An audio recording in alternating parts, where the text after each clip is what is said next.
Hello అండి. శ్రీ శ్రీ శ్రీ పాలమ్మ తల్లి అమ్మవారి జాతర మహోత్సవములు మామిడికుదురు మండలం కొమరాడ అనే గ్రామంలో జరిగాయండి. ఈ వీడియోలో భక్తికి భక్తి ఉంటుంది, సరదాకి సరదా ఉంటుంది. అస్సలు స్కిప్ చేయకుండా చూస్తే మీకే అర్థమవుతుంది. ఫుల్ ఎంటర్టైన్మెంట్ అన్నమాట. వీడియోలోకి వెళ్లే ముందు welcome back to my channel Godavari అమ్మాయి అరుణ.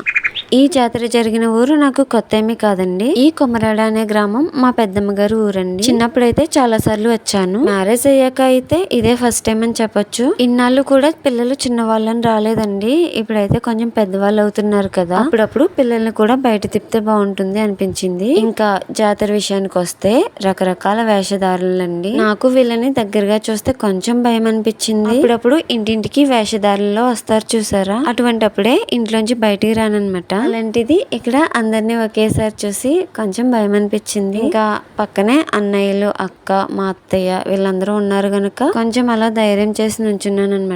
జనం చూసారా, అసలు ఖాళీ లేదు. ఇప్పుడే స్టార్ట్ అయిందండి, ఇంకా వస్తూనే ఉన్నారనమాట జనం. అయితే ఎదురుగానే రాజు రాణి బుట్ట బొమ్మలు ఉన్నాయి కదా అని చెప్పి వీడియో తీద్దాం కదా అని ఒక అడుగు ముందుకు వేసానండి. రాణి బుట్ట బొమ్మలో ఉన్న ఒక అతను అయితే 10 అడుగులు ముందుకు వేసి నన్ను బెదరగొట్టేశారు. చూసారు కదా, వీడియో తీస్తుంటే ఆ బొమ్మ నా మీదకి ఎలా వాలిపోయిందో. ఇక్కడ ఒక అతను అయితే కర్రల మీద నడుస్తున్నారనమాట. ఇంకా లైటింగ్ అయితే చాలా బాగా పెట్టారండి. గుడి మొత్తం పువ్వుల డెకరేషన్ అయితే చాలా బాగా చేశారు. గరగలు ఉన్నాయి కదండి, గుడి చుట్టూరు తిరుగుతున్నాయి అనమాట డప్పులతోటి. గుడి ముందు అసలు ఖాళీ లేదని చెప్పి ఎదురుకి వెళ్ళలేదండి. జాతర సోమవారం రాత్రి జరిగిందండి. దర్శనం అయితే మంగళవారం ఉదయం చేసుకున్నాను. మంగళవారం ఎలాగో నాన్ వెజ్ తినను కదా, దర్శనం చేసుకుంటే మంచిది అనేసి వెళ్ళాను అనమాట. కర్రల మీద నుంచున్న అతను చూసారా, పిల్లల్ని ఎత్తుకుంటున్నారు. మా హరీష్ ని కూడా ఎత్తుకున్నారంటండి. నేనైతే చూడలేదు. నేను వీడియో తీస్తున్నప్పుడు అయితే అన్ని వేషధారులు కూడా నాకు సహకరించాయండి. చాలా బాగా ఫోజులు అయితే ఇచ్చారు, చాలా బాగా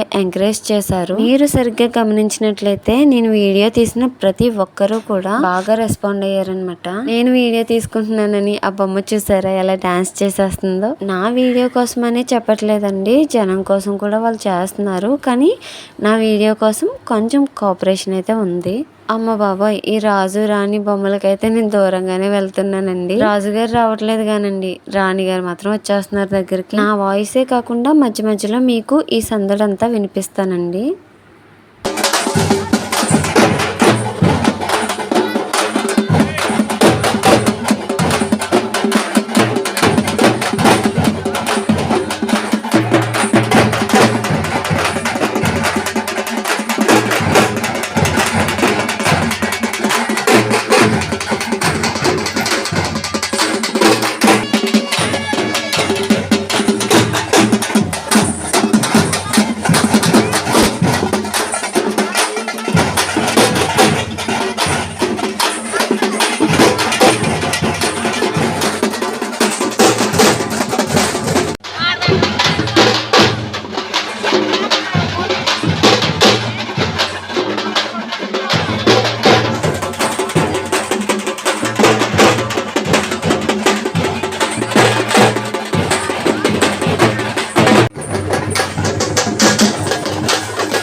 ఇప్పుడు చూడండి నా వీడియోకి ఎలా ఫోజులు ఇస్తాడో.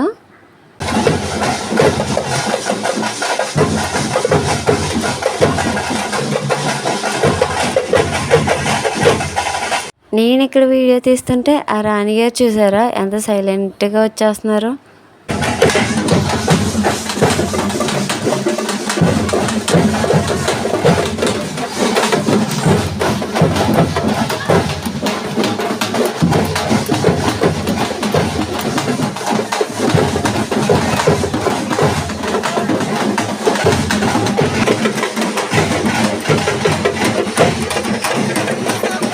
ఇప్పుడు ఫోజులు అయితే మామూలుగా ఇవ్వడు.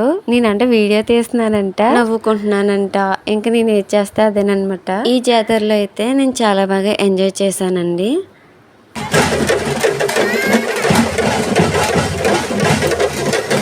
నేను వీడియో తీస్తున్నానని చెప్పి ఆ గేదె బొమ్మనైతే కొంచెం ఎదురుకైతే తీసుకొచ్చారండి. చెప్పాను కదండి, ప్రతి ఒక్కళ్ళు కూడా నా వీడియోకి చాలా బాగా ఫోజులు అయితే ఇచ్చారు. నాకు తెలిసి మనం చేసే పనికి కష్టం ఎంత ముఖ్యమో అవతల వాళ్ళ ఎంకరేజ్మెంట్ కూడా అంతే ముఖ్యమండి. మనం ఏదైనా పని చేస్తున్నామంటే ఒక సంకల్పం అనేది ఉంటుంది. మనం చేసే పని సక్సెస్ అవ్వాలి అంటే ఎవరొకళ్ళ కోఆపరేషన్ అయితే ఉండాలండి. ఎవరైనా సపోర్ట్ చేస్తేనే కదండి మనం చేసే పని ఇంకొంచెం బాగా చేయడానికి అవకాశం అనేది ఉంటుంది. ఇంకా జాతర విషయానికి వస్తే గుడి చుట్టూరు సాంబ్రాణి ధూపం అయితే వేస్తున్నారండి. ఆ డప్పుల సౌండ్ వింటూ ఒకసారి చూడండి.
మేకప్ వేసుకోవడానికి చాలా టైం పడుతుంది కదండి. అలాగే జాతర స్టార్ట్ అయ్యి గుడి దగ్గర చాలాసేపు ఇలానే ఉంటారు. మరి ఇలా వీధి వీధికి తిరిగేసరికి తెల్లారిపోతుంది. ఇంతసేపు ఈ వేషధారణలో ఉండాలంటే చాలా గ్రేట్ కదండి. ముందు వీడియోలో చెప్పాను కదండి, కూటి కోసమే కోటి విద్యలు అని. మనం చేసే పని మనకి గొప్పగా అనిపిస్తే ఎంత కష్టమైనా భరిస్తాం. అలాగే వీళ్ళు కూడా అనమాట. చూసారు కదండి అమ్మవారి జాతర మహోత్సవంలో. మరిన్ని మంచి మంచి వీడియోస్ కోసం నా ఛానల్ అయితే సబ్స్క్రైబ్ చేసుకుని నా వీడియోస్ కి లైక్ చేసి కొంచెం సపోర్ట్ చేసేయండి. Thanks for watching. By by.